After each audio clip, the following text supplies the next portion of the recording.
Ils n'aiment pas la vérité. Attendez d'abord quelques secondes. Facebook, ça va revenir, puis on va continuer. On va le framponner. On ne va pas laisser IB. Alors, chers frères et sœurs, en attendant que nos amis de Facebook n'arrivent, Ibrahim Traoré, après l'arrivée de Guillaume Soro là-bas, au Burkina, a commencé à accuser les autorités ivoiriennes. Dit quoi? Qu'il y a un centre d'opération qui se prépare en Côte d'Ivoire où on fabrique des terreaux pour venir attaquer son pays. Alors que Ibé a oublié que lui-même, il nous avait informé que ceux qui attaquent le Burkina sont les enfants du Burkina. Mais comme Guillaume Soro veut forcément renverser Alassane Ouattara, donc il faut mettre ça dans la bouche de ce farfelu, de ce délinquant de Ibrahim Traoré. Je le dis haut et fort, Ibrahim Traoré est un délinquant, c'est un voyou. Je ne peux jamais le respecter. Jamais je vais respecter Ibrahim. Je vais le respecter, pourquoi? Qu'il faut le respecter. Un putschiste qui veut venir faire la loi, je ne le respecte pas. Allez vous faire foutre ailleurs. Tous les soutiens de IB, allez vous faire foutre. Tous des criminels. Allez vous faire foutre. Il n'est rien à foutre de vous. Alors, on revient encore Facebook. Ici, Ibrahim Traoré accuse le régime d'Abidjan. Jusqu'à aujourd'hui, là, il ne nous a apporté aucune preuve. On s'est rendu compte qu'après, sur France 24, M. Serge Daniel nous a informé que c'est Ibrahim qui s'apprêtait à attaquer la Côte d'Ivoire. Et donc, avant d'attaquer, il t'accuse. Et quand il n'envoie pas les preuves, maintenant qu'on sort les preuves contre lui, et il trouve autre chose. Comme il vient de faire dans Poudamba. On écoute ici. C'est très important.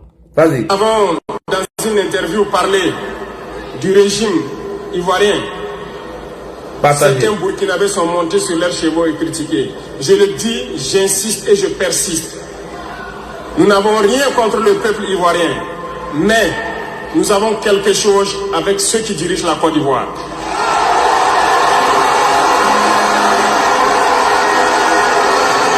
Nous le disons et nous le répétons encore.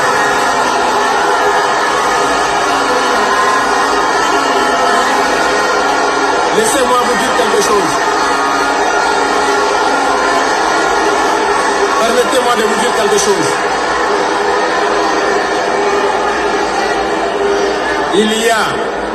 Il y a bel et bien à Abidjan un centre des opérations pour déstabiliser notre pays. Personne ne peut le nier et nous ferons les preuves dans les jours suivants. Nous vous montrerons des preuves physiques. Nous avons tous les détails sur eux. Et vous ne voulez pas qu'on le dise à notre peuple? On va le dire. Si vous ne le voulez pas, s'ils ne le veulent pas, qu'ils arrêtent de se comporter ainsi. C'est simple. Nous n'avons forcé personne à prendre son indépendance. Si vous décidez de rester dans votre situation, mais ne prenez pas vos pays pour en faire des bazarets parce que ce sont vos populations qui vont en souffrir après. Et ce n'est pas une bonne politique. Nous le disons par expérience, et je le répète toujours, le Burkina a été une base arrière pour déstabiliser certains pays. Et ce n'est pas bien. Ok. Après cette accusation farfelue de ce vaurien de IB, on attendait les preuves. Il nous a apporté aucune preuve. L'on s'est rendu compte que c'est Ibrahim Traoré qui voulait renverser les Ivoiriens. Ibrahim Traoré, déjà, il a des éléments qui ont été arrêtés par les services de renseignement ivoiriens. Donc, pour noyer le poisson, Ibrahim Traoré s'est mis sur ses grands chevaux en train d'accuser les autorités ivoiriennes. Je vous montre ce reportage avec Serge Daniel. Comment les gens de IB ont été arrêtés et comment ils voulaient noyer le poisson. Comme on le fait aujourd'hui dans le cas de Damiba. On écoute rapidement.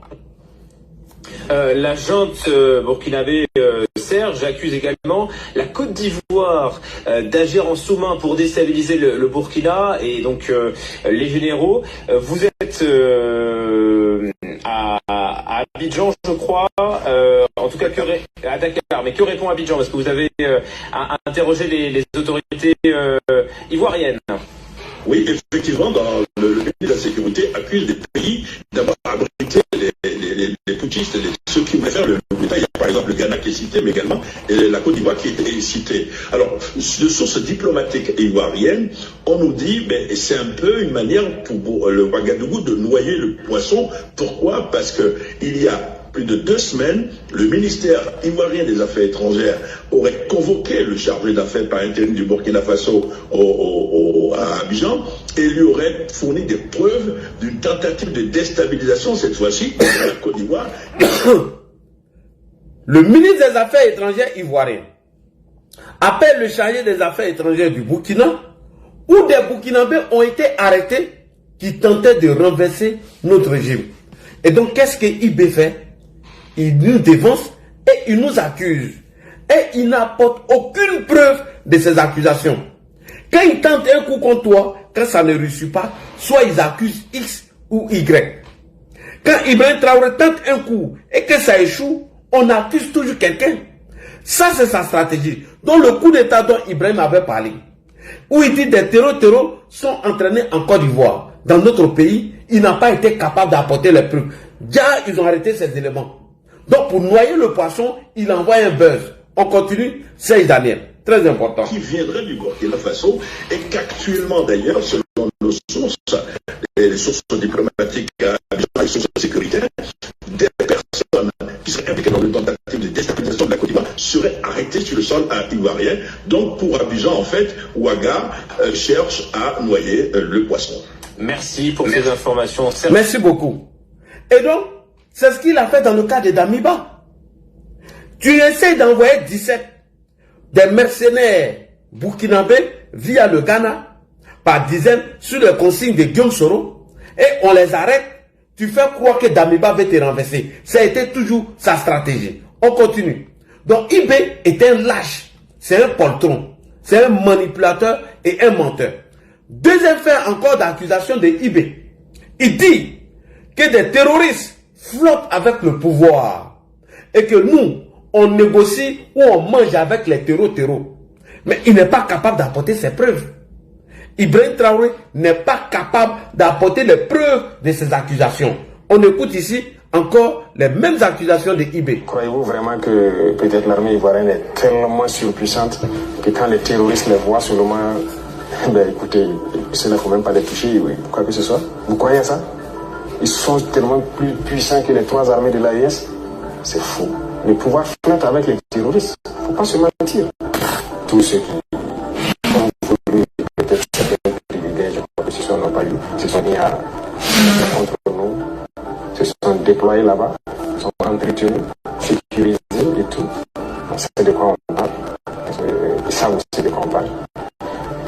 Pour agir contre nous, il n'y a pas quelqu'un qui a quitté la Côte d'Ivoire et qui était venu ici en son temps. Donc, ça faisait pendant près de 2 ans.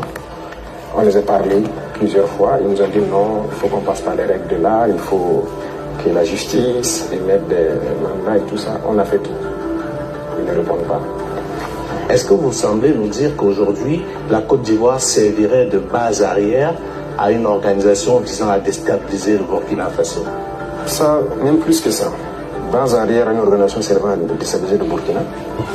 Ils sont là-bas. Les ennemis du Burkina sont clairement là-bas, affichés, protégés.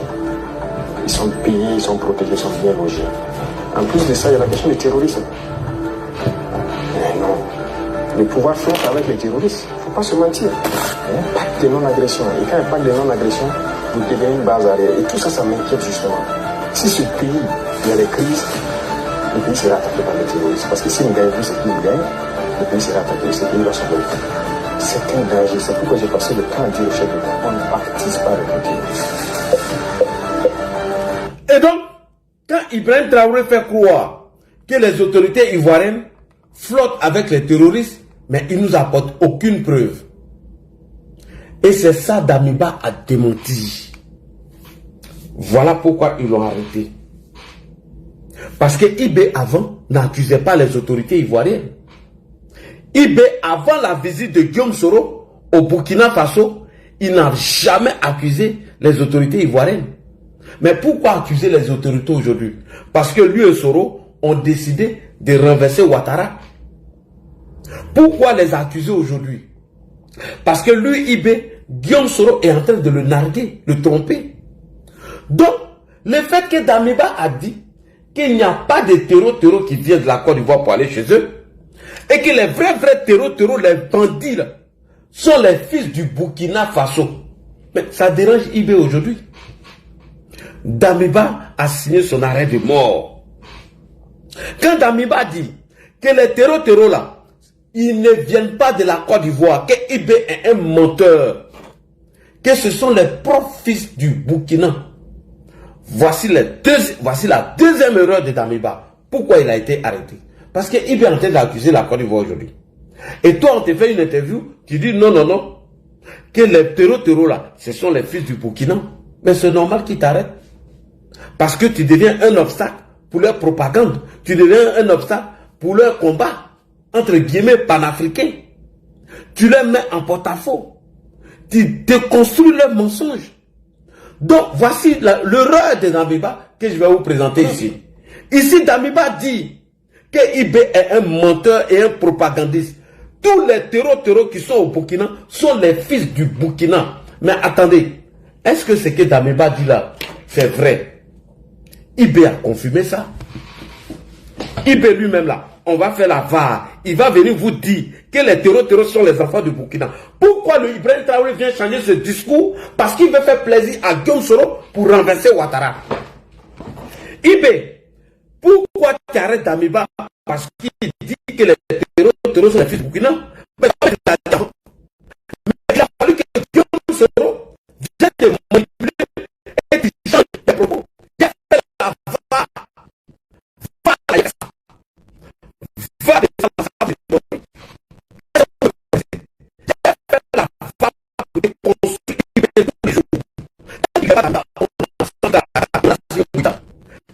pourquoi on arrête les terroristes sur les enfants du Burkina?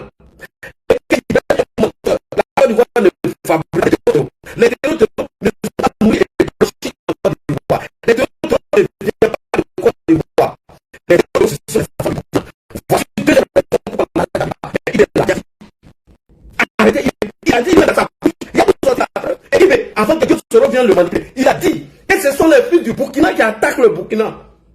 Ibé dit dans sa bouche, et je vais vous gâter avant. Est-ce que vous me connaissez? Je vous allumé les vents de Ibé. Ibé a dit dans sa sale bouche de merde, ce voleur là, ce menteur, ce bandit, ce voyou, ce délinquant là, elle a dit que les terreaux même viennent de chez vous. Pourquoi vous arrêtez Damiba? Arrêtez Ibé. Ah donc Ibé dit que ce sont les fils du Burkina qui ont pris les armes contre le Burkina, qui se laissent manipuler par des Occidentaux. Et aujourd'hui, comme on veut accuser Alassane Ouattara, comme Guillaume Soro est caché derrière vous, on va venir dire non, que la Côte d'Ivoire héberge des terreaux. La Côte d'Ivoire flotte des terreaux, les nourrit et les héberge chez eux. C'est pourquoi on va arrêter Damiba? Non, je n'accepterai pas. Ibé est un manipulateur. Je ne peux pas comprendre. Quand c'est le 21e siècle, le Burkina Faso va chercher un vigile pour le mettre à la tête de leur pays. Je ne peux pas comprendre. Quand c'est le 21e siècle, le Burkina Faso va chercher un gardien. Alors qu'ils sont là à la canne, ils ont laissé Ibé à la maison. Ils ont laissé Ibé à la maison, ils sont là à la canne. Quelqu'un qui porte gants, il est toujours encagoulé, il est toujours bourré. Pourquoi le Burkina a laissé Ibé et aller à la canne avec un autre gardien, M. Kofi? C'est pourquoi vous avez pris 3 buts. Sinon, on allait faire match nul. Ou bien 0-0. Quand on a vu Kofi là, on était chaud, on a mis 3 dedans. Comment le Burkina Faso peut laisser Ibé, un vigile, un gardien au Burkina Faso et aller avec Kofi à la canne? Un gardien, vous avez un vigile là-bas, vous le laissez, vous partez à l'autre. C'est que vous êtes des idiots. Vous êtes plus bêtes que tout le monde. Comment des Wanyans vont chanter pour un vigile, pour un vaurien? Et c'est ceux-là qui veulent venir nous parler. On est à vous. Damiba là, vous allez nous dire ce qu'il a fait. Je suis à vous. Matin, midi et soir. Nous là, on va préparer la rectification. Nous, on va faire sauter Ibé ici. Ne vous inquiétez pas. On va bâtard sauter. Bon, Ibé là, c'est le feu qui est dans sa main. Damiba est le feu. On va prendre un vigile on le met à la tête de leur pays et on nous emmerde. On va prendre un gardien, on le met à la tête de leur pays et on va à la CAN, on laisse le meilleur gardien de but du Burkina au Burkina Faso. Et on s'en prend un Kofi pour l'envoyer à la CAN. Pourquoi vous n'avez pas parlé à lui? Des vauriens comme ça. Lui, c'est un vigile, c'est un gardien. Quelqu'un qui est toujours en gant comme ça, on dirait un gardien. Mais champion, on va enlever le gant là un peu. Ah, tiens, dans le chaud soleil là. Soleil de 35 degrés, il est toujours en gant. Il a toujours servi de coloris au cou. Il a toujours caché. Champion, tant n'a pas chaud ou bien. Soleil va t'étouffer un jour. Hein? Et c'est ce gars pourri là. Il a pris les parties. Vladimir Poutine a dit enlève-moi ça là. Idiot là. Petit bête là. Petit vaurien là. Non, ne riez pas, ma soeur. Ne riez pas. Mais c'est vrai. Quand vous regardez IB là, c'est pas un gardien qui est là. C'est pas gardien de but, vous voyez là. Il est toujours en gants. Et puis il a échappe ou de coloris au cou là. Pourquoi vous ne l'avez pas pris pour aller à la CAN? Ça, c'est un bon gardien de but. C'est le Burkina Faso qui prend un gardien de but pour en faire président de la République. Et pendant ce temps, on va chercher un autre gardien pour aller les défendre à la CAN. Alors que IB était bien dans les poteaux. Si IB était dans le poteau, là, on n'avait même pas marqué 3 buts, peut-être 2 buts, ou bien 1 but. Quand on a vu nos frères Kofi, nos Kecho, on a mis 3 dedans. Regardez le but de Ahmad.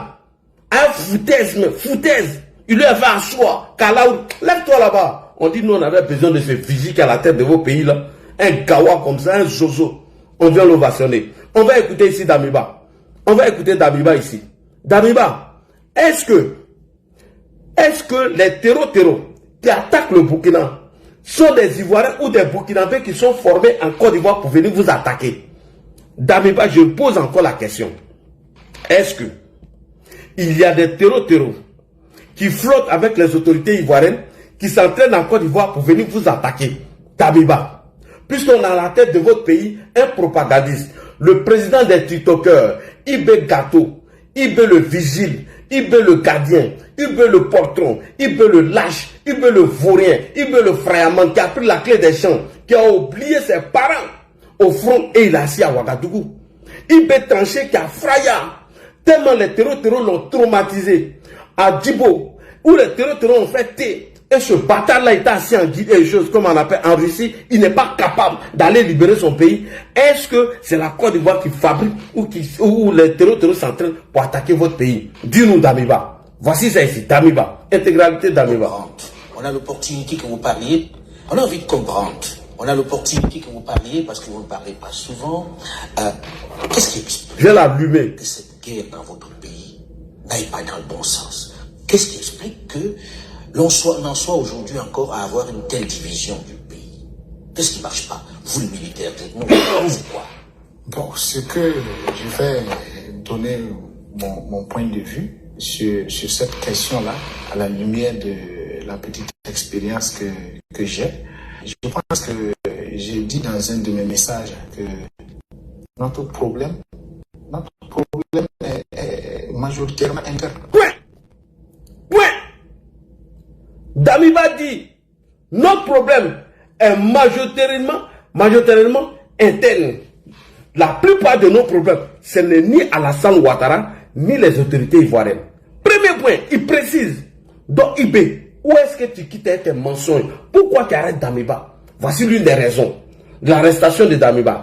Il dit Damiba, il dit, nos problèmes là, elle est interne. Ce n'est ni Alassane Ouattara, ni la Côte d'Ivoire. Merci beaucoup Damiba. On continue. Damiba. On continue. Merci beaucoup Damiba. Il faut laver à l'eau. C'est tout. On retourne. Vas-y. J'ai dit dans un de mes messages que notre problème est majoritairement interne. C'est vrai qu'il y a l'influence des groupes, des grands réseaux extrémistes. Et nous avons pu amoindrir l'influence de ces réseaux-là sur nos groupes. Mais le problème est majoritairement interne. Le problème est majoritairement interne. Ce que nous combattons, c'est bel et bien majoritairement des Burkinabés de sang et résidents au Burkina Faso. Point. Merci Damiba. Damiba, on va parler. Pourquoi ils t'ont arrêté là? Ils vont nous dire. Damiba dit que votre IB là, votre vigile là, est un menteur. Que votre vigile là, c'est un manipulateur. Il dit, à Abidjan là, on n'entraîne pas des terreaux pour vous attaquer. En Côte d'Ivoire, il n'y a pas de centre de formation où les terreaux flottent avec les autorités. Il dit nos problèmes au Burkina Faso sont les enfants de Burkina Faso, des pères et des mères burkinabés de sang. C'est eux qui attaquent votre pays. Mais ça là, est-ce que pour ça on doit arrêter quelqu'un? Parce que Guillaume Soro veut en découdre avec Damiba? Parce que Guillaume Soro n'est pas content que Ablaye Fofana soit arrêté? Ah bon? Pour ça on doit arrêter quelqu'un? Mais Ibé a dit la même chose. Il dit, vous faites la VA aujourd'hui. Vous ne connaissez pas la VA, non? Votre Ibé, il y a tous ces discours incohérents. Il y a tout ici. J'ai fait la VA. Qu'est-ce que Damiba dit là? Ibé même a parlé de ça. Ibé même. Il vote Ibé là. Vous les voyez, les bêtes là. On est ensemble. Rond-point là. Vous allez vous asseoir à côté de moi. À partir de toute la semaine, on est ensemble. Cette semaine-là, il n'y a pas Papatoya.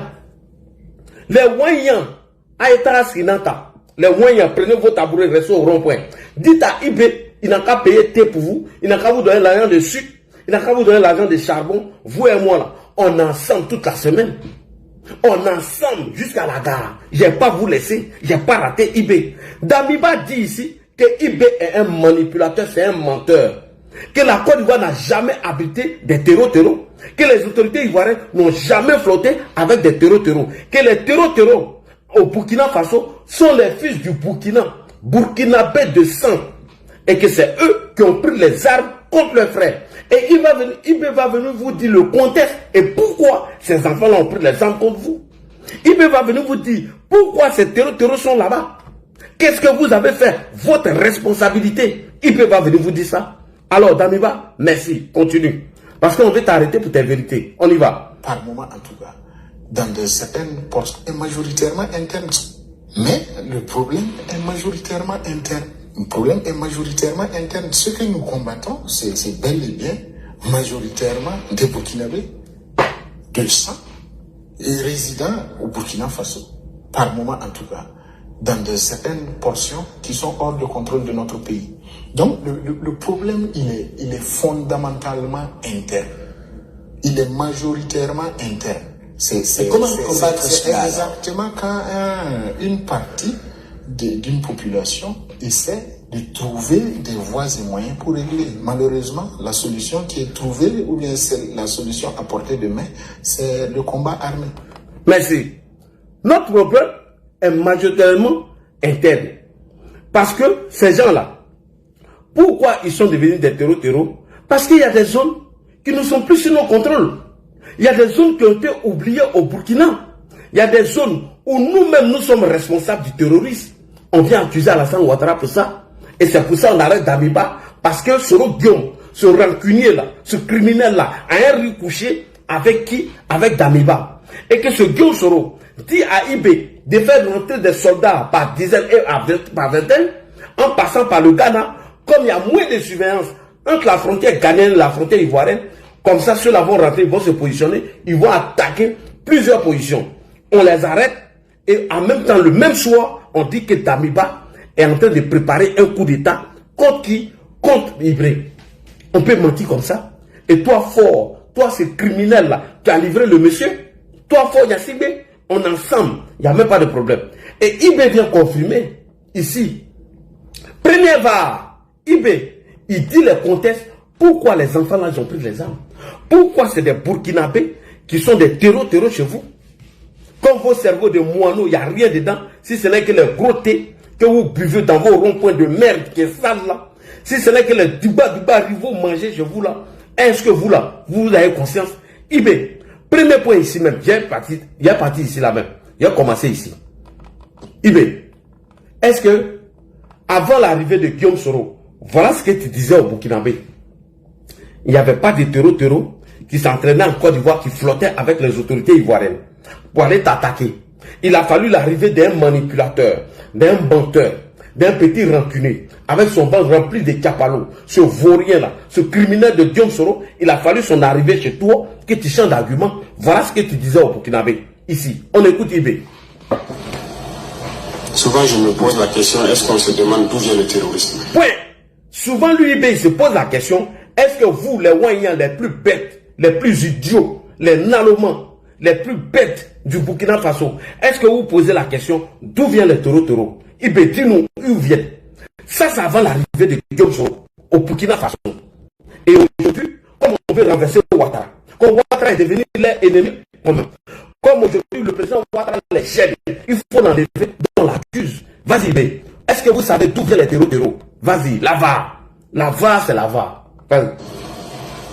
Souvent, je me pose la question, est-ce qu'on se demande d'où vient le terrorisme? Pourquoi le terrorisme? Tout n'est pas terrorisme. Nous avons contribué, quand je dis nous, c'est la société, contribué à ce que cette situation arrive.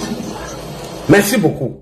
Il dit vous, Burkinabé, non Alassane Ouattara, vous avez contribué que cette situation, elle devient comme ça aujourd'hui. C'est Ibé qui le dit, c'est pas moi, c'est la VAR. Il ne dit pas non d'Alassane Ouattara ici. Pourquoi vous arrêtez d'Amiba? On y va. Mais j'ai marché à travers une partie du Sahel. Je ne dis pas rouler, marcher à pied à travers le Sahel. Donc j'ai pris le soin de bien voir ce que c'est que le Sahel. Et je ne suis pas sûr que ici vous l'avez fait. J'ai marché de Gorom, passant par Oursi, aller à Déou, Tinakov, Tinasan, revenir sur Marcoy. Cette partie, on l'a fait. On a vu comment les gens vivent là-bas. Et on l'a fait, ça vaut 10 ans de cela. Et c'était prévisible que cette situation va arriver. Ça veut dire que c'est nous qui avons créé cette situation. Point. Ibé dit c'est vous-même, vous, Burkinabé, qui avez créé ce problème. C'est pas Alassane Ouattara. C'est vous qui avez créé ce problème. Voilà. La gouvernance. Il faut qu'on se dise cette vérité. Dis-leur. On a tout fait pour abandonner certains peuples. Et c'est ce que Damiba a dit.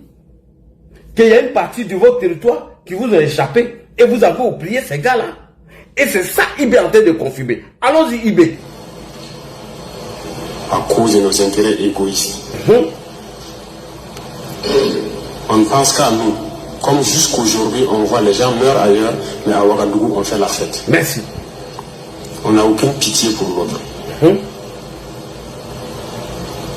J'ai marché à travers ces zones. Je les vois trimballer des bidons, marcher des kilomètres pour aller chercher l'eau.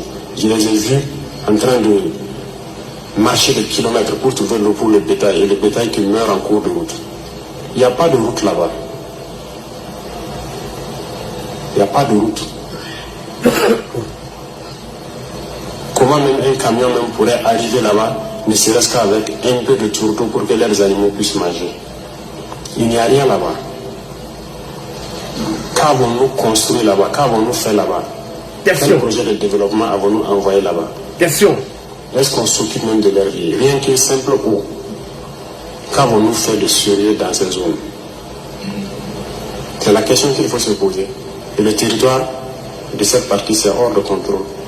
Qui en est responsable? C'est nous. Voilà. C'est nous. Il faut que chacun accepte ça. Nous avons toujours le slogan que c'est un pays pauvre. Vous êtes bien conscient que le pays n'est pas pauvre. C'est parce qu'on est méchant. Voilà. On est sérieusement méchants entre nous. Les jeunes n'ont rien à faire. On a des terres cultivables. On a de l'eau. Comment on peut ne pas vouloir faire quelque chose pour eux? J'ai vécu à Djibo, avant même le début de la crise. J'ai échangé avec les jeunes de Djibo. La seule route Congo-Djibo, les camions ne viennent plus parce que les ponts datent des années 50 et les camions tombaient. Donc les camions ont décidé de ne plus venir.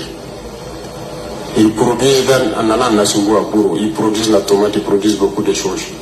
Tout pourri. Ils n'arrivent pas à vendre.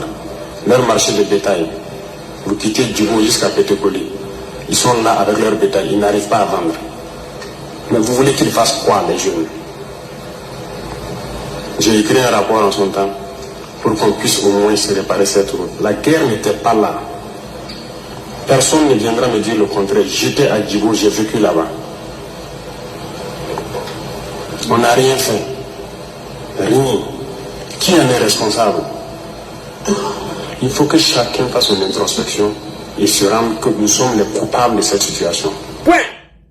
Il dit que vous êtes coupable de cette situation dans votre pays. J'ai fait l'Est. Aujourd'hui, on parle de Mansilla, de Tankwalou et autres. Je vous le répète encore, qui est responsable? Quand un seul fleuve, la Sirva, empêche que quelqu'un quitte Mansilla vers l'arrière en saison pluvieuse, pendant combien d'années on n'a jamais pu faire un seul pont sur la Sirva pour les permettre de communiquer avec le Burkina? Prenez la carte, vous regardez, cette zone est encerclée par un fleuve, la Sirva. Qu'avons-nous fait? Du côté de Tankwalou, j'ai écrit encore un rapport que j'ai remis au commissaire quand j'étais là-bas. Pour que les gens fassent pardon pour faire ne serait-ce qu'un pont entre Tankwalou et le reste. Qu'avons-nous fait? Merci beaucoup. Donc, on arrête Damiba parce que Damiba n'est pas d'accord qu'on accuse la Côte d'Ivoire. On arrête Damiba parce qu'il y a un riz couché entre Guillaume Soro et Damiba. On arrête Damiba parce qu'il dit que les terreaux là, c'est pas la Côte d'Ivoire qui les fabrique. C'est pas la Côte d'Ivoire qui les fait, qui les forme et il les envoie au Burkina. Et Ibé a dit ça. Damiba dit, nous-mêmes nous sommes responsables de ce qui arrive à notre pays.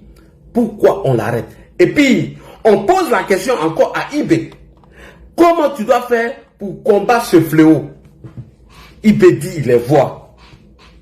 Il dit, ses frères burkinabés là, qui sont terreaux là, il les voit chez vous là-bas. Pas en Côte d'Ivoire, hein, chez vous.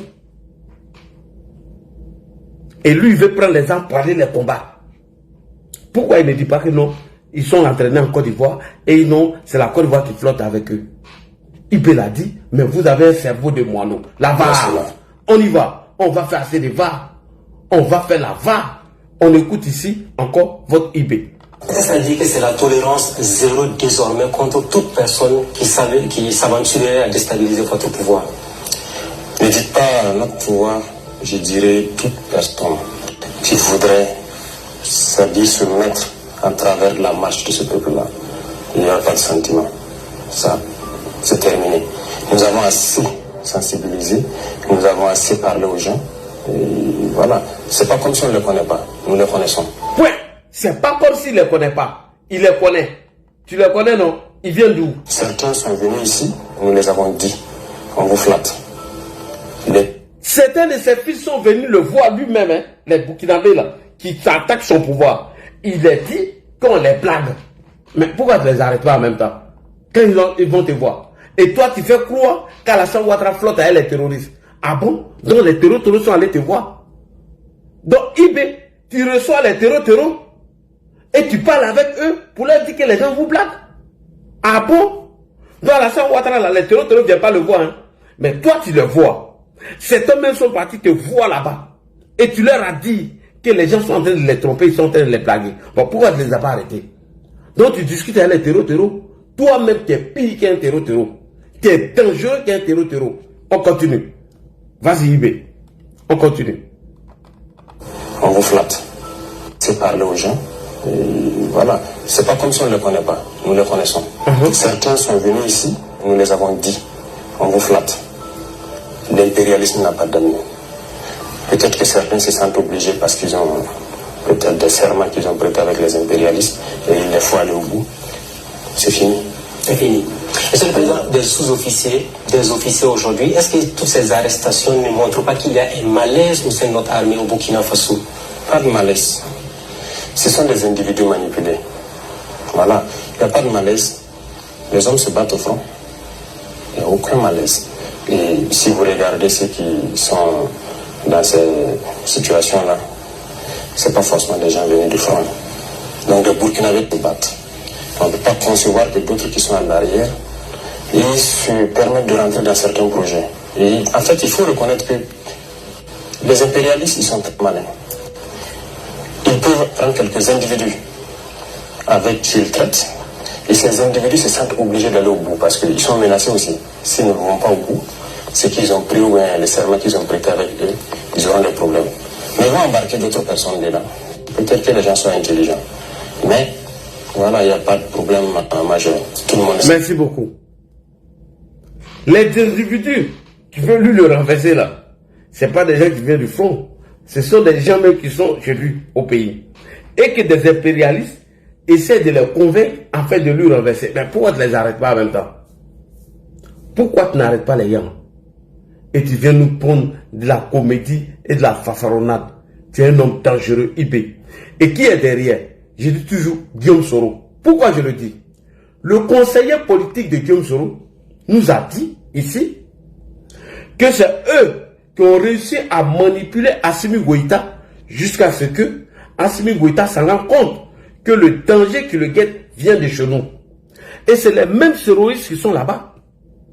Le conseiller politique de Guillaume Soro, Franklin Nyamsi, dit que eux là, pour faire tomber Ouattara, il a fallu un moment dire à Assimi Goïta, insister que c'est Ouattara qui est son problème. Donc pour finir, le monsieur maintenant s'est retourné contre Alassane Ouattara. C'est eux là qui sont derrière IB. Qui? Franklin Nyamsi. On l'écoute. Et au regard de l'expérience positive que nous avons eue, parce que nous avons au Mali réussi à convaincre et à faire comprendre, heureusement, au pouvoir de la transition malienne, qu'Alassane Draman Ouattara allait le faucher. Point. Ils ont insisté et ils ont réussi à convaincre Assimi Goïta que c'est Alassane Ouattara qui était son problème. Ça, c'est le travail de Guillaume Soro, ça. Conseiller politique de Guillaume Soro. Vas-y. Parce qu'Alassane Ouattara avait mené la même campagne de charme au Mali. C'est comme cela que notre frère Ben Souk s'était retrouvé en prison et risquait d'être extradé. Merci beaucoup. Lorsque Ben Souk a été arrêté, il était sur le point d'être extradé en Côte d'Ivoire. Qu'est-ce qu'ils ont fait? Ils ont commencé à mentir à Assimi Goïta jusqu'à ce que Assimi libère Ben Souk et Assimi arrête 49 de nos soldats. Et ce sont les mêmes aujourd'hui qui sont du côté de IB. Voilà comment Damiba se fait arrêter. Et toujours c'est Soro Guillaume et sa bande. Vas-y.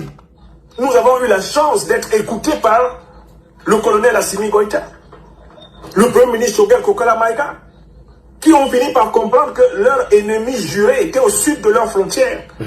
Celui qui était prêt à livrer tout le peuple malien à la disparition, à la guerre, à la mort, Alassane Draman Ouattara. Il ne fallait surtout pas lui faire de passe. Il ne fallait surtout pas lui faire de passe.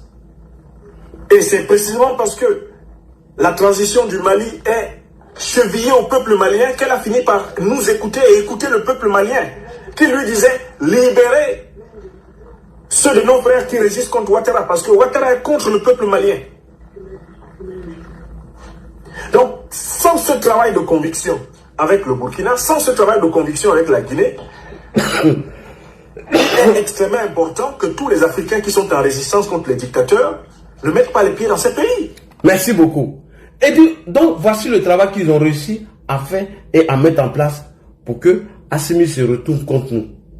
Et ce sont les mêmes soroistes-là, toujours du côté de IB.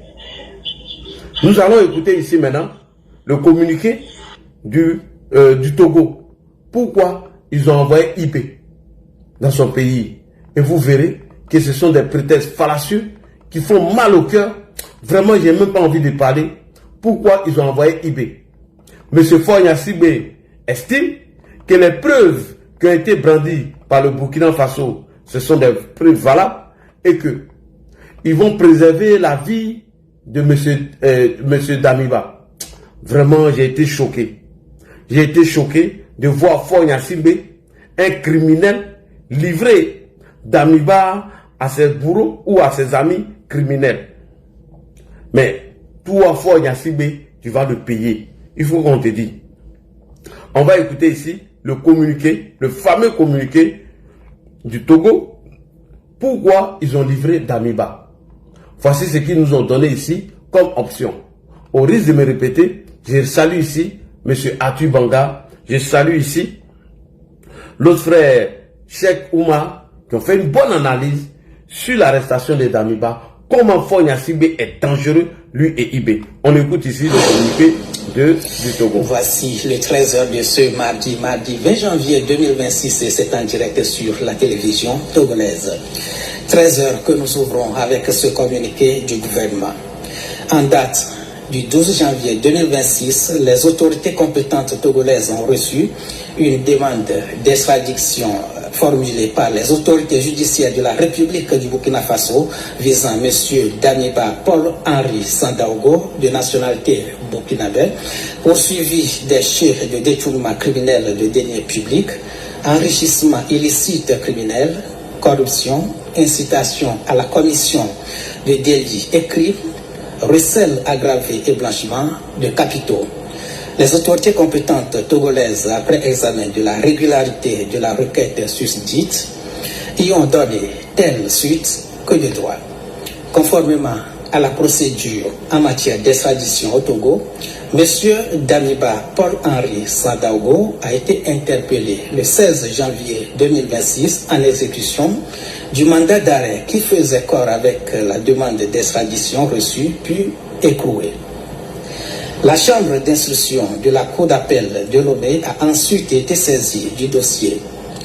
À l'issue de son audience publique tenue le 16 janvier 2026, cette juridiction a donné un avis favorable à la requête ainsi introduite sur le fondement de l'offre de réciprocité des autorités burkinabées, des instruments internationaux auxquels le Togo est parti et des garanties offertes par ces autorités quant au respect de l'intégrité physique et de la dignité de M. Damiba Paul-Henri Sandaogo, de ses droits au cours de la procédure, notamment celui d'un procès équitable et l'absence de la peine de mort. Après cet avis favorable de la chambre d'instruction, M. Damiba Paul-Henri Sandaogo a été remis aux autorités de la République du Burkina Faso le 17 janvier 2026. Fait à Lomé le 19 janvier 2026. Donc, comme IB a pris la garantie de dire que le droit de M. Damiba serait respecté et que la peine de mort ne serait pas appliquée à ce dernier, voilà comment ils ont décidé de livrer le monsieur. Alors qu'il y a des gens même au Burkina, en ce moment, qui ont tous perdu la vie. Leurs droits n'ont jamais été respectés. Des journalistes, des opposants politiques et plusieurs personnalités, même des blogueurs. IB les a fait disparaître, eux tous. Et c'est ce IB-là qui va respecter les droits de Damiba. Arrêtez de tenir propre des idiots. On a les preuves ici. Monsieur Foyassibé. Voici les gens qui ont perdu la vie sur IB. Écoutez bien. Le pouvoir indéfiniment. Sous prétexte de sécurité nationale, de lutte contre le terrorisme et de souveraineté, il a mis en place un système de gouvernance fondé sur la répression et la propagande. Le message est clair. Toute voix indépendante ou dissidente est désormais interdite. Le Burkina est devenu un enfer révolutionnaire, un camp militaire à ciel ouvert où tout le monde, à tout moment, peut être enlevé et disparaître. Journalistes Atiana Serjoulon, Mamadou Ali Kompaoré, Boukari Woba, Gezuma Sanogo, Idrissa Baye, Lupak Belgem, Patenema Oumar Wedraogo, Bienvenue à Kwara, chroniqueur, Kelifara Sere, Adama Bayala, animateur, Alain, James Yazid Dambélé, Sylvestre Boudou, Freddy Lino, activiste, militant de la société civile, Amadou Sawadogo, Bassirou Badjo, Rasmane Zinaba, Ousmane Nankonde, Lamine Ouattara, Wankwire Charles, Sawadogo, Boukare Wedraogo dit le catalan, Adama Wedraogo dit Rasta, Dioudé Sadou Diallo, Djelbabili Bamba, Abdul Fattah Ozeba, Salif Yameou, Mohamed Koumsongo, Ismaël Gérard Sanou. Militaires. Des dizaines sont détenus et ou radiés. Certains sont en fuite, d'autres assassinés. Quelques-uns relâchés après une longue séquestration. Les lieutenants-colonels, Evrard Soldat, Didier Bamoni, Souleymane Sanou, Boubacar Keïta, Cheikh Hamza Ouattara, Wilfried Ouedraogo, Roméo Ouba, Emmanuel Zungrana, commandant, Joanny Kompaoré, Sékou Ouedraogo, capitaine, Arnaud Ulrich Ouedraogo, Christophe Maïga, Tassambedo Élysée, Aboubakar Ouattara, plusieurs lieutenants, sergents-chefs, adjudants, caporaux et soldats de rang sont aussi concernés. Le commandant Ahmed Kinda et le lieutenant David Namoro ont été assassinés. Le commandant Ismaël Togobo a quant à lui été abattu dans un quartier de Ouagadougou. Le magistrat commandant Kouzvila Zorma, qui avait justifié sa mort dans un communiqué, a été par la suite arrêté puis radié.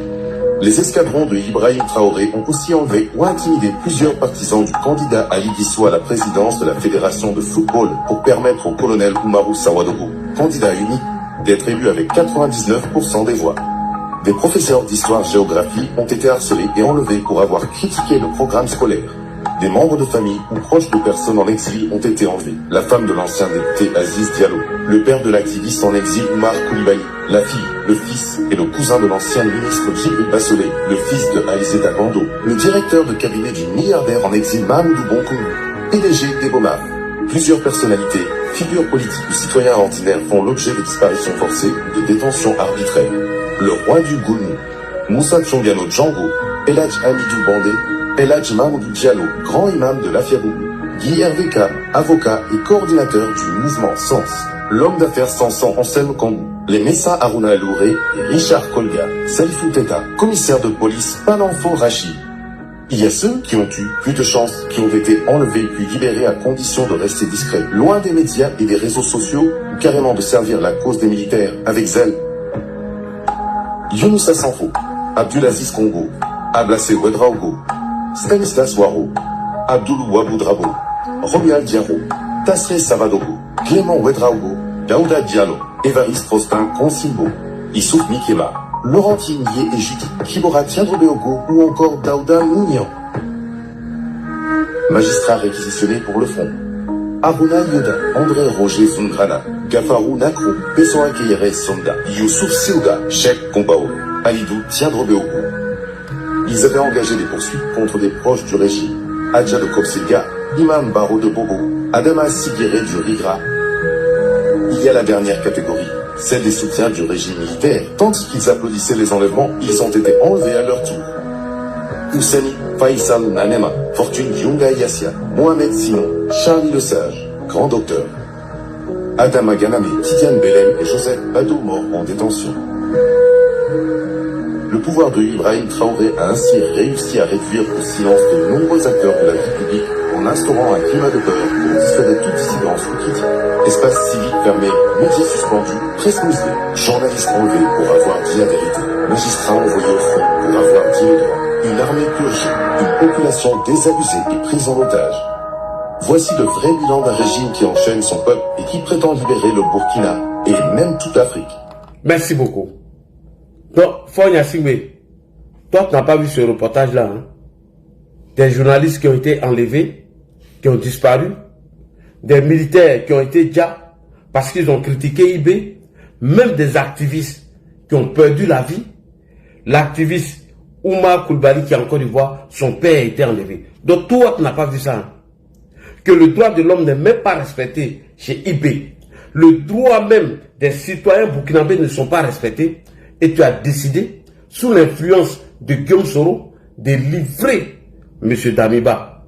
Mais s'il arrive quelque chose à Damiba, Fonya Singbe, Guillaume Soro, IP sont les premiers responsables.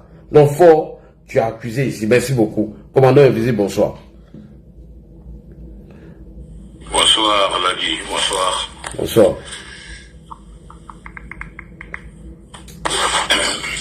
Bonsoir à tous les panélistes. Hein. Oui, bonsoir. Donc tu as déjà planté le décor. Merci en tout cas de nous laisser 5 petites minutes pour dire quelque chose.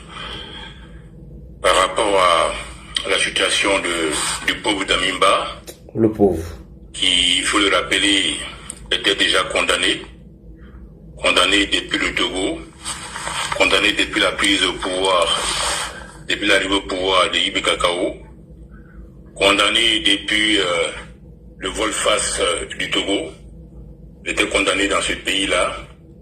Donc, j'estime qu'aujourd'hui, après sa condamnation depuis le Togo, il va maintenant vers le peloton d'exécution au Burkina Faso. Il ne faudra pas se faire d'illusions, comme nous l'avons dit hier, à moins d'un miracle, mais il était déjà condamné depuis le 26 février 2023, après son interview devant Alain Focard. Il était condamné. Donc aujourd'hui, ils l'ont juste préparé pour le passer par les armes au peloton d'exécution sous donc la dictée de Yves Cacao aux oreilles de qui un certain Sorogium parle ou chante. C'est triste parce que ça prouve quand même que nous avons eu beaucoup de chance ici en Côte d'Ivoire. Si en 2000, pendant la transition militaire, si Lansana Palenfo et Aboulaye Coulibaly, s'étaient réfugiés à l'ambassade du Togo, lorsque le CNSP demandait de les remettre afin qu'ils soient jugés, ils ont eu beaucoup de chance qu'ils ne soient pas réfugiés à l'ambassade du Togo. Autrement dit, le Togo les a remis à Robert Guéhi et au FPI qui gérait encore la transition. Parce que souvenez-vous, lorsqu'il y a eu cette histoire de cheval blanc, après avoir donc neutralisé les éléments de IB et envoyé IB à Ottawa, il essaie maintenant à neutraliser Palenfo et Aboulaye Coulibaly. Mais ils ont eu le nœud creux, ils sont allés se réfugier à l'ambassade du Nigeria. Pour aller donc au bout de la logique, la Guéhi a demandé que le Nigeria le livre Aboulaye et Palenfo. Et à l'époque, Lagos a dit niet, et que si les soldats ivoiriens s'évertuaient donc à franchir le portail de l'ambassade du Nigeria au plateau, ils vont considérer ça comme une déclaration de guerre, et c'est ce qui a calmé un peu les ardeurs de Boka Yapi et ses éléments qui voulaient coûte que coûte avoir la peau de Aboulaye Coulibaly et de Palenfo. On a aussi eu la chance que le 19 septembre 2002, le président du RDA à l'époque, son Excellence Alassane Ouattara, président de la Côte d'Ivoire aujourd'hui, ne soit pas réfugié dans l'ambassade ou dans la résidence de l'ambassadeur du Togo en Côte d'Ivoire. Parce que quand les événements ont commencé, c'est chez l'ambassadeur d'Allemagne qu'il a trouvé refuge, lui, son épouse et ses proches. Donc j'ai dit encore que s'il avait trouvé refuge à l'ambassade du Togo, ces gens-là étaient capables aussi de le livrer, parce que le spectacle que Faure Gnassingbé nous donne aujourd'hui de voir, c'est la preuve qu'ils n'ont jamais été sincères et ils sont prêts justement à contenter une dictature, à céder au caprice d'une dictature. Ils sont prêts à livrer des gens, des êtres vivants, et c'est en cela que nous condamnons ce qui est arrivé à Damimba. Parce que hier, si nous avons dénoncé cela par rapport au cas de Palenfo à Aboulaye, il faut aujourd'hui que nous dénonçons ce qui est arrivé à Damimba. Et ça, c'était plus ou moins prévisible, mais c'est triste. C'est triste. Maintenant, reste à ce que la CEDEAO aujourd'hui ouvre les yeux, comprenne que le Togo a fait un choix clair, un choix net, celui donc de travailler pour la Russie, celui de s'inscrire dans le giron de la Russie au détriment de la CEDEAO. C'est quelque chose qui se disait, c'est quelque chose qu'on pensait, mais les actes posés donc par, on va dire, le fils de Yadema a confirmé que Faure Gnassingbé aujourd'hui ne fait plus semblant quant à son rapprochement avec la Russie de Poutine, quant à son rapprochement avec l'AES, ceux-là justement qui sont à l'affût pour déstabiliser l'Afrique de l'Ouest. Alors, c'est vrai que le cas d'Amimba, il est d'actualité, mais il faut aussi rappeler que nous nous sommes posé des questions à l'époque, lorsque nos 49 braves soldats avaient été pris en otage par la junte militaire malienne. Alors nous nous sommes dit, mais comment se fait-il que c'est le Togo qui est choisi comme pays chargé de faire la médiation entre la junte militaire malienne et la Côte d'Ivoire. Et aujourd'hui donc, les actes posés par la junte par le Togo confirment que ce n'était pas de façon anodine que la junte militaire malienne a porté son choix sur le Togo. Et Sorogium, si vous vous rappelez en ce moment-là, avait même proposé, je ne sais pas au nom de qui, que le Togo soit médiateur. Et les Maliens lui ont emboîté le pas pour demander effectivement que le Togo soit médiateur. Donc aujourd'hui, avec les actes posés, avec cette action, cet acte posé par les autorités togolaises, on comprend maintenant que depuis longtemps, le Togo était inscrit dans une sorte d'alliance en sourdine, une sorte d'alliance surveilleuse entre Lomé et donc les pays de l'AES.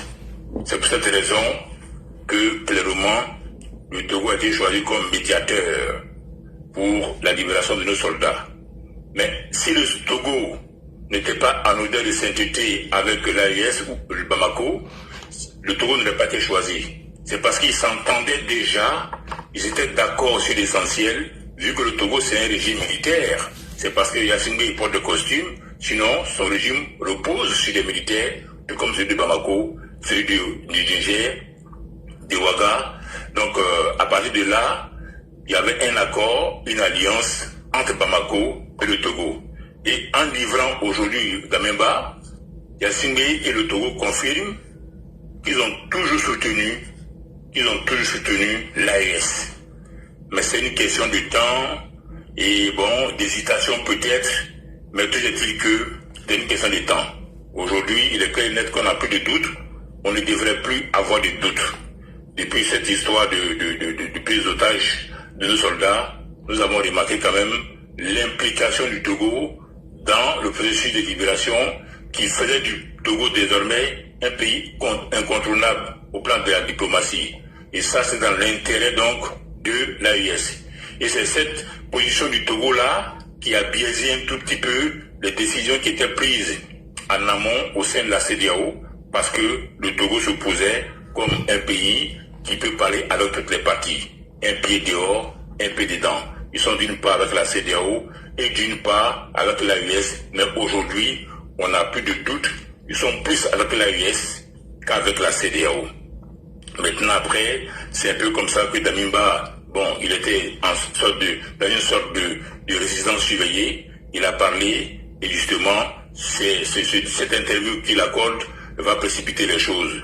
Mais par la suite, il ne faut pas oublier que le fait que les Burkinabés aient été arrêtés aussi au Ghana, c'est un élément qu'il faut rappeler. Oui. Quand ils sont arrêtés, les autorités ghanéennes, c'est pas nous qui leur disons ça, ils disent clairement qu'ils sont là au Ghana, ils veulent franchir la frontière pour entrer en Côte d'Ivoire, dans le but bien sûr de déstabiliser la Côte d'Ivoire. Donc ces gens-là, quand ils sont attrapés, on va dire que le Burkina a pris la main dans le pot de confiture. Donc il faut trouver une astuce pour effacer cette histoire de l'arrestation des mercenaires burkinabés. Donc ils vont inventer une fois de plus une histoire de coup d'État. Et du coup, qui dit coup d'État dit coupable. Et qui dit coupable dit très souvent des militaires. Et c'est comme ça qu'ils vont aller donc chercher quelqu'un qui attendait, qu'ils ont engraissé tranquillement à Lomé. Donc pour venir l'immoler sur le banc des accusations, sur la table des fausses accusations, des accusations fallacieuses. Et cet homme-là, hélas, c'est Damimba. Donc aujourd'hui, il ne faudra pas qu'on se fasse des films. Voilà. Le Togo a fait un choix à la CEDEAO d'en tirer les conclusions. Autrement dit, les alibis qu'ils ont avancés, ils ont dit qu'il a fait des détournements. Mais seront sérieux? Isaac Zida, quand il crée la transition militaire, qui est aujourd'hui en exil au Ghana, au Canada, combien de fois Yibé Kakao et sa clique-là de soldats détenaillés ont lancé un mandat d'arrêt contre Zida? Est-ce qu'ils ont été, même un jour, faire le bilan du passage de Zida au pouvoir afin de chercher à l'extrader? Pourquoi alors ils ne cherchent pas à extrader François Compaoré, qui a été accusé de beaucoup de choses? Pourquoi tout simplement, même pour Saint-Cuba, ils ne demandent pas à Aïcha Koné de venir témoigner quant aux événements qui sont arrivés à Norbert Zongo? Non, c'est pas ça qui les intéresse. Voilà, les problèmes des sous, Isaac Zida a eu à répondre. Les problèmes de gestion, il y en a eu sur le régime de Blaise Compaoré, mais c'est pas ce qui les intéresse. Ce qui les intéresse ici, c'est que par rapport au timing, quand ils sont arrêtés, les soldats sont arrivés, ils sont arrêtés du moins au Ghana, ils profitent de ça pour faire une sorte d'épuration dans les casernes au sein des militaires proches encore du Damiba. Une fois que cette épuration-là, qui a commencé depuis un petit moment, est quasiment à sa fin, entre-temps, ils ont eu le temps, grâce aux communicants que nous entendons par-ci, par-là, ils ont eu le temps de préparer la mentalité donc des Ouagnans et encore des VDP, de préparer la mentalité à accepter la dictature de Yibé Kakao. Et après, la troisième phase, tout simplement, c'est d'envoyer Zida, Damimba, pour voilà, pour visser les derniers clous sur son cercueil. Voilà, donc c'était leur stratégie. Ils l'ont réussi aujourd'hui, sauf miracle, sauf si une partie de l'armée burkinabé comprend la nécessité, l'urgence d'agir afin de faire des gens dont on va pas le passer. Ils assistent tous de s'asseoir, de se réveiller, il va faire du Burkina ce que mon Burkina fait d'Aïe, il va faire du Burkina, de Kébia, et après il fait du Cameroun, il va faire de la Guinée, ce que ce que fait de la Guinée. Donc il est temps qu'une partie de la Burkinabé comprenne qu'il y a urgence, qu'elle décide cette partie-là du plan de responsabilité, parce qu'à ce rythme-là, il y a deux choses. Soit Ibi Kakao conduit le Burkina dans une guerre avec un pays limitrophe, parce que quand un fou est au pouvoir, il faut s'attendre à tout. Lorsqu'un fou est au pouvoir, il faut s'attendre à tout. Ça, c'est la première hypothèse. Soit il fait reculer le Burkina d'au moins 50 ans en arrière. Tous les acquis qui étaient au Burkina sous Blaise Compaoré, ces acquis-là vont disparaître. Donc, c'est maintenant qu'il faut que les gens se concertent, que le Mourou-Naba donne de la voix, que les chefs traditionnels donnent de la voix, que la jeunesse burkinabé se réveille au-delà des panels, que Ibi Kakao soit poussé vers la porte des sorties. C'est une question de survie, parce qu'il sait qu'il a réussi derrière lui, il sait qu'il a un des éléments de la Côte d'Ivoire avec lui qui s'appelle Soro Guillaume, il sait qu'il y a un pays sur lequel il peut compter qui est le Togo. Donc fort de ce soutien-là, je pense qu'il ne va pas s'arrêter en si bon chemin. Il faut alors que le Burkinabé comprenne l'urgence, il décide donc de prendre le taureau par les cornes pour mettre fin à ce à quoi on est en train d'assister. Sinon, un jour, s'ils sont sûrs de leurs armements, ils sont sûrs de leurs forces militaires, ces gens-là sont capables de déclencher de façon unilatérale une agression vis-à-vis d'un pays, et ce pays-là, nous le connaissons, avec des conséquences irréversibles. Donc, pour ne pas que demain on dise que le plus fort a tapé sur le plus faible, il faut maintenant qu'en interne, le Burkinabé se concerte, l'unité burkinabé se prépare pour vaincre Ibi. Et comme le destin de Soro Guillaume est lié à celui de Ibi, le jour où Ibi va chuter, ce jour-là, ça sera la fin de Soro Guillaume. Parce qu'il faut vous le rappeler, Soro Guillaume aujourd'hui, il est lié à Ibi. Tous les actes d'agression ou de déstabilisation que Ibi va planifier ou encore va engager envers la Côte d'Ivoire, ces actions-là bénéficient non seulement de l'aval de la Russie, de l'aval de l'AUS, mais bénéficient de la complicité de Soro Guillaume.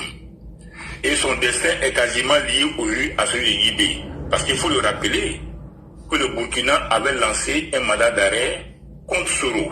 Oui. À la suite de cette histoire de coups téléphoniques entre Soro et Diendéré, et après entre Soro et Bassolé. Alors c'est vrai qu'il y a certains militaires qui n'ont pas oublié, je pense, et j'en suis convaincu, cette parenthèse de l'histoire où Soro aussi s'apprêtait à déstabiliser le Burkina Faso. Donc ceux-là, qui sont certainement encore tapés dans l'ombre, ils attendent certainement le faux pas de Ibi Kakao. Donc Soro sait que si Ibi chute, il va chuter. Donc effectivement, ils vont continuer non seulement à épurer les casernes, mais aussi ils vont continuer à pousser Ibi, à le pousser à une confrontation ouverte et directe vis-à-vis de la Côte d'Ivoire.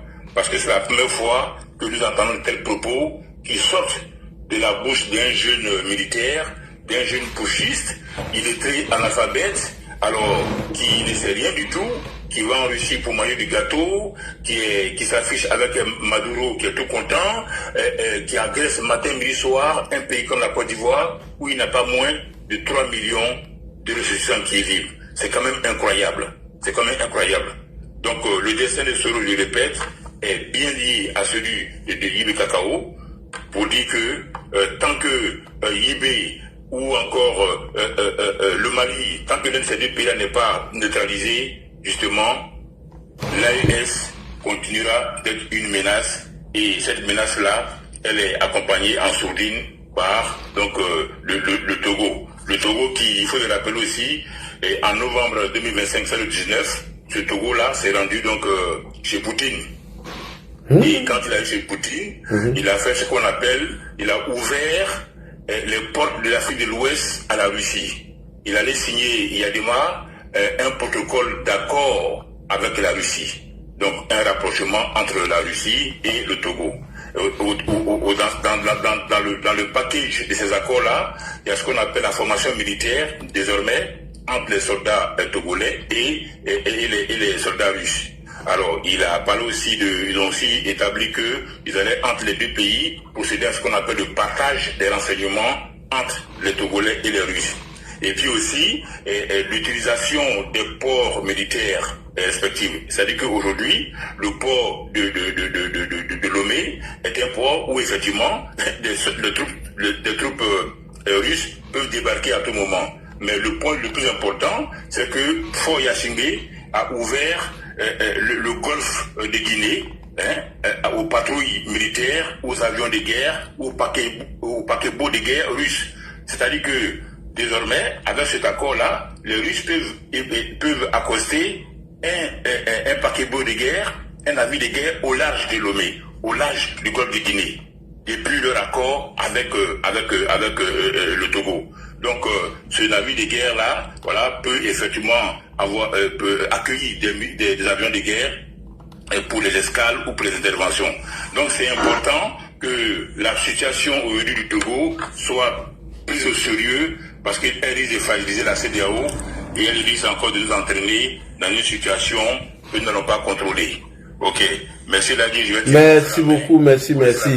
Maintenant, qu'est-ce que la CEDEAO doit prendre maintenant comme sanction par rapport à l'acte que chose a posé fort, parce que moi je ne suis pas d'accord avec son acte là.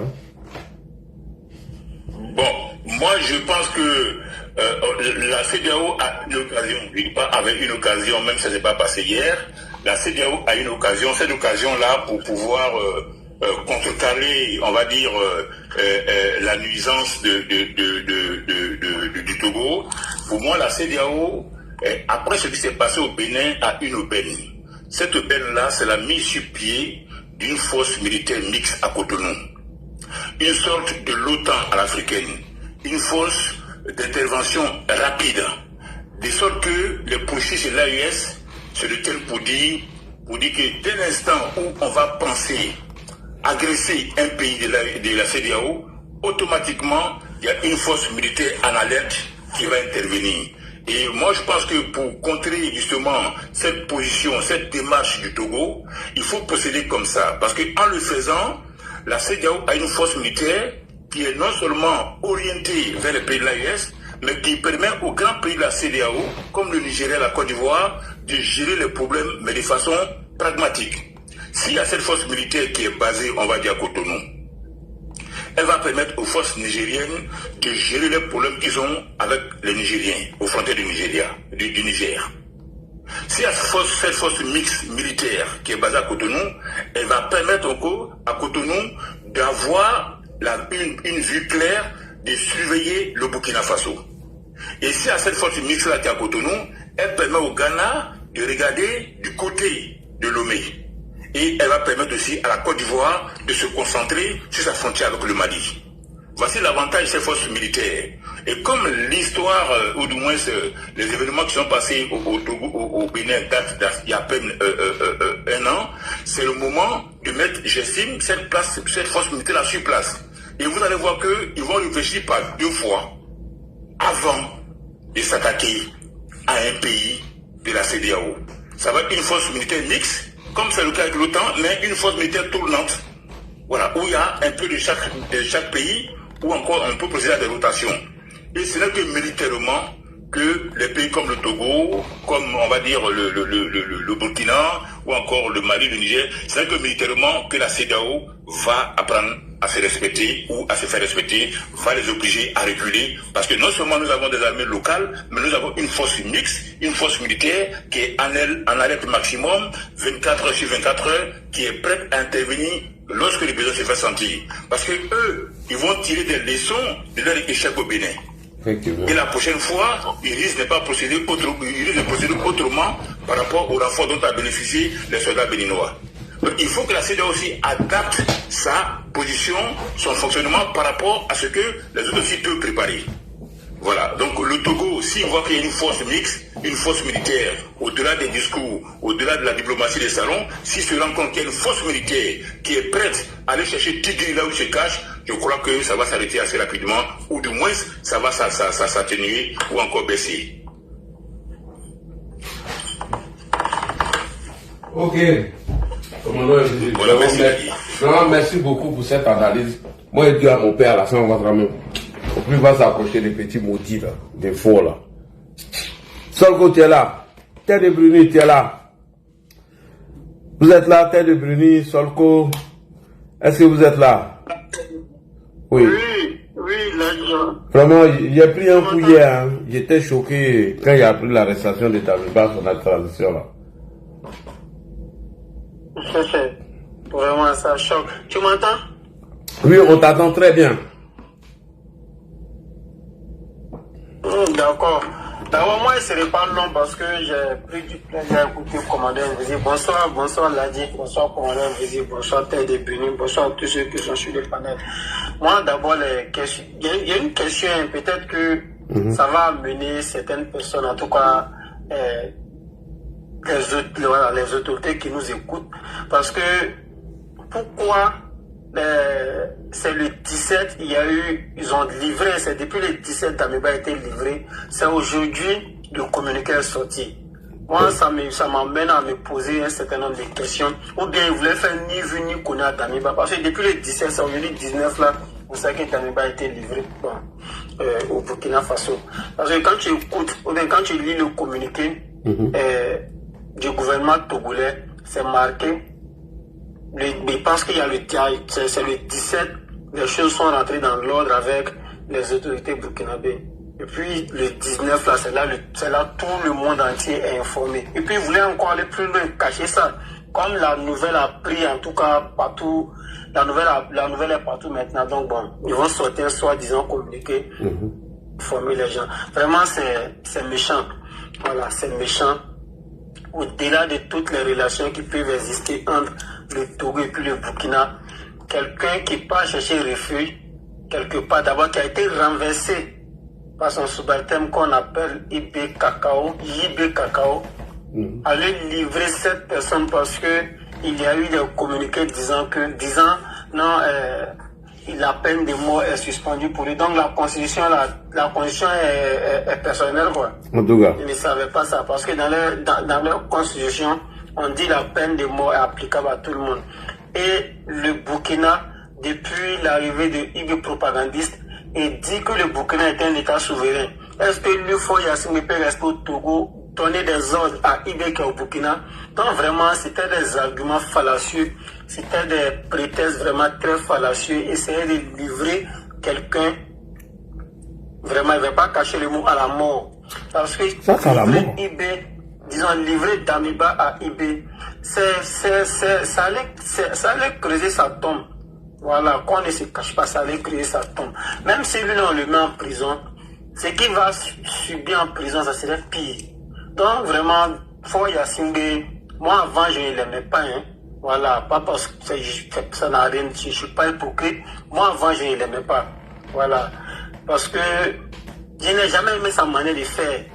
Voilà, je n'ai jamais aimé sa manière de faire, mais il veut coûte que coûte se maintenir au pouvoir, mais il ne travaille pas pour le peuple. Ça, je n'ai jamais aimé. Mais au-delà de ça, c'est l'un des traits de la CEDEAO. Et il vient de démontrer par ses faits. Pourquoi? Parce que nous sommes dans une organisation. Et c'est là, je ne sais pas, comme Damiba, avant de quitter le pouvoir, il y a des choses entre lui et IB avec le Moro Naba, en tout cas, c'est qu'on a lu entendu, selon RFI, avec le Moro Naba. Après ce consensus-là, ils ont dit que tu parles dans un pays de ton choix. Maintenant, on sort un truc mensonger qui n'est pas certifié. Et puis ça, on ne fait pas mention. Pourtant, tout le monde sait que c'est pour cela qu'il a mis un mandat d'arrêt. Bon, jusqu'à présent, on n'a pas encore vu de mandat d'arrêt encore. Parce que c'était le communiqué que je t'ai envoyé là, je ne sais pas s'ils ont supprimé. Oui, ils ont supprimé et puis ils ont fait ça. C'est le même communiqué. Donc, le communiqué dit que le gouvernement, si tu attends, il va lire. C'est pas si, parce que là, c'est un communiqué qu'ils ont envoyé, essayer de détourner l'attention des gens. C'est pas. Parce que dans ce communiqué, on dit que le gouvernement togolais n'a reçu aucun mandat d'arrêt venant du gouvernement burkinabé. Oui, le premier, non? Donc, c'est que... Le premier communiqué. Oui. Ils ont supprimé ça maintenant. Le même jour. C'était le même jour.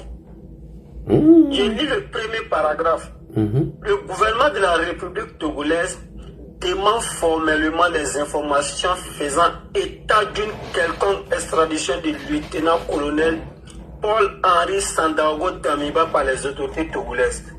Ça, c'est le premier paragraphe. Ça fait pas quelques heures, on nous sort notre communiqué. Qu'est-ce que ce gars-là cachait? Que les gens parlent de voir, est-ce que Damiba est encore vivant? Parce qu'avec ce comportement-là, c'est suspect. Voilà, que les gens parlent de voir si vraiment le gars il est encore en vie. En tout cas. Parce que tu ne peux pas sortir ça. Et puis c'est marqué, il y a le c'est mis, comment on appelle, communiqué. Le gouvernement togolais, il y a le logo du Togo. Et puis après, on met fait à Lomé le 19 janvier 2025, le gouvernement. Ça, c'était le même 19. Oui, je vois maintenant. Vraiment, c'est déplorable. C'est déplorable. Et ça fait honte.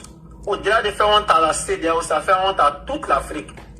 Parce que quelqu'un ne peut pas aller se réfugier chez toi. Et puis, ils ne sont pas, comme les gens l'ont dit sur le plateau, parce que quand ils te écoutent, moi, je n'ai pas suivi la quotidienne info. Mais on ne peut pas être dans un gouvernement d'exception comme celui du Burkina et puis extrader celui qui a été renversé par... Je ne sais pas, ça serait plutôt de celui. Par celui, c'est-à-dire lui qui a été renversé par le dirigeant actuel, vous livrez ce dernier-là à cet assassin. Qu'est-ce que vous recherchez? C'est quel nom tu cherches? Chez lui, la justice togolaise est tellement une justice suprême, est tellement une justice qui est au-dessus de toutes les juridictions au monde. Vraiment, c'est méchant. C'est méchant. C'est très méchant. Parce que ce qu'il vient de faire montre déjà que le Togo n'est pas un état de droit. Un état de droit, quelqu'un qui part chercher refuge, quelles que soient les demandes là. Tu sais, s'il pas il est en danger.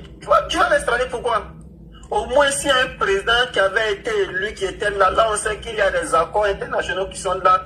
Donc lui-même, là, quand il se couche, il y a des choses qu'il ne peut pas lui faire. Mais lui, là, c'est quel accord international lui va respecter? Aucun. Quelqu'un qui ne fait même pas confiance à lui-même, ses propres institutions, aux institutions internationales, aux institutions internationales, il va respecter. Pas du tout. Vraiment, moi, pour terminer, comme j'ai dit, ce n'est pas long. Je vais essayer de m'adresser un peu vraiment aux gens de la CEDEAO. Que la CEDEAO soit maintenant ferme. Voilà. Que la CEDEAO prenne des décisions fermes et puis soit ferme dans toutes les décisions qu'elle va prendre. Parce qu'on ne peut pas avoir un jeune leader, disons un vieux leader qui est jeune en âge, qui est venu au pouvoir, en tout cas avant la majorité des présidents des présidents des différents États de la CEDEAO, des différents présidents qui font aujourd'hui la CEDEAO, et qui ne prend pas des décisions sages. Vraiment, normalement, il devait avoir, en tout cas, une commission exceptionnelle, de sorte à se prononcer sur ce cas. Parce qu'il vient de livrer un être humain à quelqu'un qui ne respecte rien. C'est comme actuellement les gens qui sont allés chercher refuge en Côte d'Ivoire, essaient d'extrader et, par exemple, je prends un pays quelconque. Par exemple, il y a un coup d'État dans un autre pays, essaient d'extrader ces gens à bon pâté. C'est pas la peine. C'est pas possible. Et c'est ce que Ford vient de faire. Et comme on a dit hier, depuis le président Ouattara a compris que ce monsieur n'est pas correct. Bon, c'est moi, c'est mon avis, il n'a pas dit le président Ouattara a dit, voilà. Mais quand le président Ouattara a compris beaucoup de choses, vraiment il a commencé à se méfier. Il y a des sorties même là, concernant la CEDEAO, il ne fait plus ça, il ne prend plus de position. Quand il dit position, quand la CEDEAO décide quelque chose là, il a appuyé dans son cœur. Parce que on ne peut pas comprendre que vous allez prendre une décision et puis les gens de l'AES sont déjà au courant. C'est pourquoi l'AES est en train de... Ça dit il y a des gens que nous on prend et ils sont informés. Pourtant, eux, il y a des gens qui prennent la CEDEAO n'est pas informée. Donc, ils mènent d'abord 1-0. Parce qu'au sein de nous, il y a des gens qui sont des tops. C'est pas bien. Voilà, en tout cas, que le peuple burkinabé se réveille. Voilà, qu'ils essaient de réclamer justice pour Damiba. Parce que le monsieur, il est vraiment innocent. Voilà, il est très innocent. S'il était coupable, les faits pour lesquels on le juge là, ce sont des faits qui n'existent pas. Quand on dit blanchiment d'argent, ce blanchiment d'argent a eu lieu en quelle année? Quand Damiba quittait le pouvoir, donc il avait pris assez de temps. Aujourd'hui, ça fait plus de 2 ans, 3 ans. C'est aujourd'hui ils se sont rendus compte que non, il a blanchi de l'argent. Ou bien c'est au Togo là-bas, il a fait ce blanchiment d'argent là. Vraiment, qu'ils nous prennent au sérieux. Ils ont quelque chose derrière la tête. La tête du monsieur, c'est tout. Et c'est pas sur ce audio qui n'a pas été authentifié. Donc, le peuple burkinabé, en tout cas, moi je sais, hein, voilà, il y a des amis burkinabés, ça c'est, parmi ce peuple-là, il y a des gens intègres et qui vont prendre leurs responsabilités, de sorte à réclamer justice pour le lieutenant, en tout cas le colonel Damiba. Voilà, là, comme je l'ai dit, il ne serait pas très long, merci. Je vais m'arrêter là. Merci beaucoup. Tête de Bruni est là. Abou. Hey.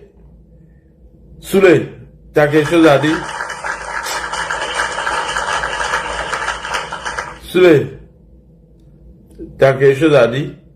Voilà, oui. Voilà. Bon. Ouais, il y a quelque chose, il va bien. Ouais. C'est vraiment fort. D'abord, salutations à toi. Vraiment, merci beaucoup pour toujours.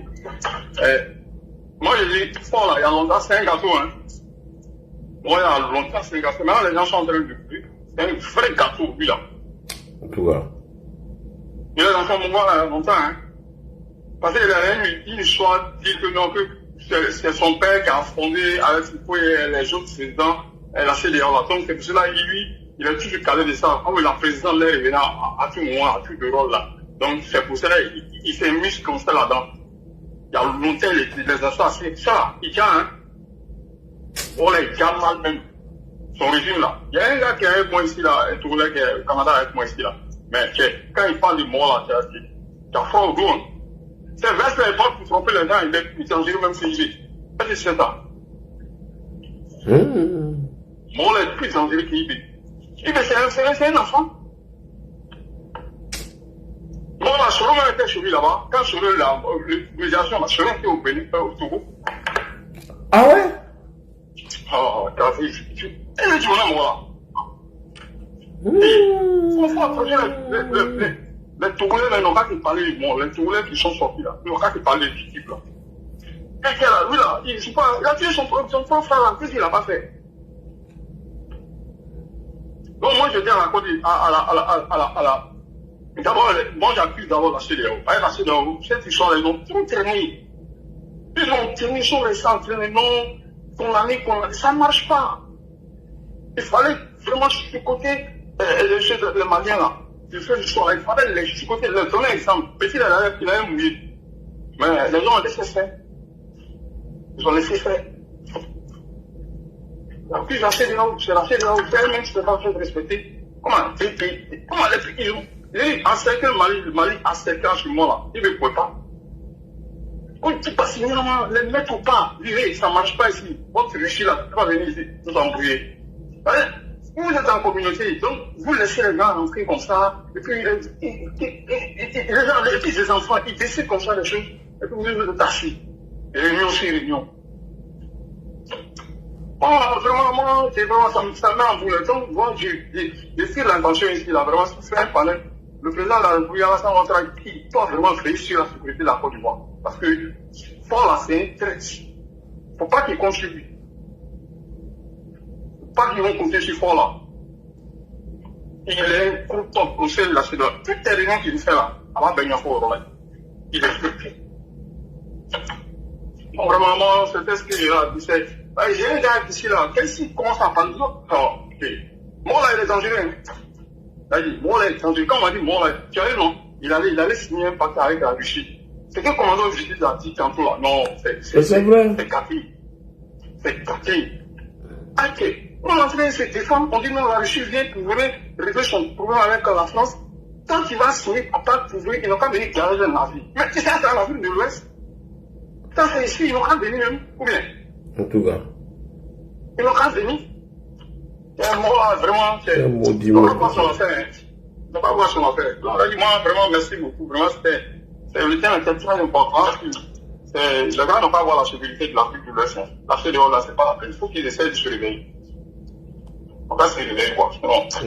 Un bon matin, tu vas entendre ici, là, que les Russes, là, vont commencer à prendre, rentrer dans le pays. Ils sont forts en mercenaires. Ils vont prendre les mercenaires ici, là. Les gens, là, c'est rien pour eux. Venez donner un peu de support, puis la propagande, c'est fini, c'est ça. C'est tout ce que la Russie s'est fait. C'est tout ce que la Russie s'est fait. Ils font quoi? Fabriquer un chemin. Tu as vu, la Russie a développé un pays. Depuis on est là, tu as vu, tu as vu ça. Là, on s'est réveillé. Là, vraiment, c'est ça mon intervention. C'est dangereux, hein. Donc, pas voir ce qu'on a fait. C'est dangereux. Ok, vraiment, merci. Merci.